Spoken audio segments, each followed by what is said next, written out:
En ce moment, je tombe beaucoup sur des histoires de double trahison, de personnes qui sont victimes de double trahison, c'est-à-dire ton conjoint et ton ami ensemble, ou ton conjoint et un membre de ta famille. Enfin, truc vraiment, tu souhaites pas ça à ton pire ennemi, tu vois.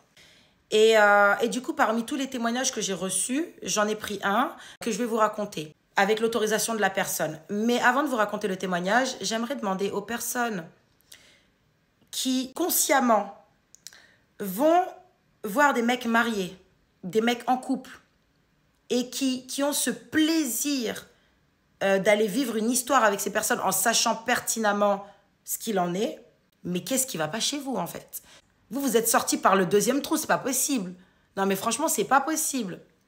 Donc ça, c'est la parenthèse. Mais maintenant, je vais raconter mon histoire. Donc c'est une abonnée qui m'écrit, m'explique qu'elle, elle était en couple avec son mec, ça fait plusieurs années qu'ils sont ensemble et tout.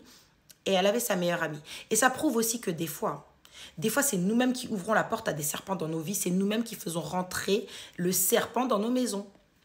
Donc sa meilleure amie, elle était tout enfourrée chez elle, avec son mec. Tout le temps, tout le temps, tout le temps. À tel point qu'ils ont commencé à avoir un lien qu'ils n'étaient pas censés avoir, tu vois. Mais dans tout ça, la meilleure amie, elle n'a jamais monté dans la voiture du mari. Il y a quand même une certaine distance, mais elle laisse sa meilleure amie à la confiance.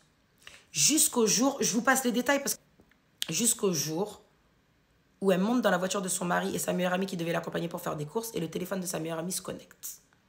Et elle se retrouve à se regarder comme ça. Et là, la meilleure amie, pas bien, elle lui dit, écoute, je vais tout expliquer. Tu vois, il y avait une période où il n'était pas bien et toi, tu travaillais beaucoup. Tu me demandais souvent de faire des allers-retours pour aller lui chercher des courses, des trucs et lui ramener chez vous. On s'est rapprochés. Il s'est passé ce qui s'est passé et tout. Ça veut dire là, elle était dans un truc où... dîner de con. Dans un dîner de con. Mais vous vous rendez compte de la dinguerie ou pas? C'est pour ça que franchement, je vais pas vous dire méfiez-vous de tout le monde, faites rentrer personne parce que il y a des belles personnes, il y a des exceptions et tout. Mais je dis, faites attention. Faites attention à qui vous faites rentrer dans votre maison. Faites attention dès les premiers signes. Faites attention quand vous voyez qu'il y a des choses qui vous paraissent pas normales. Il y a des choses à pas laisser passer en fait. Il y a des choses une fois, pas deux. Vraiment, il y a des trucs où il faut mettre un holà en fait. Je te mets un holà et c'est tout, tu vois. Et même, c'est pas que les amis, mais dans la famille, c'est-à-dire une sœur qui est partie avec le mari de sa sœur et ses enfants. Genre, mais des histoires. Bref, mettez en commentaire double peine si vous avez vu la vidéo jusqu'au bout.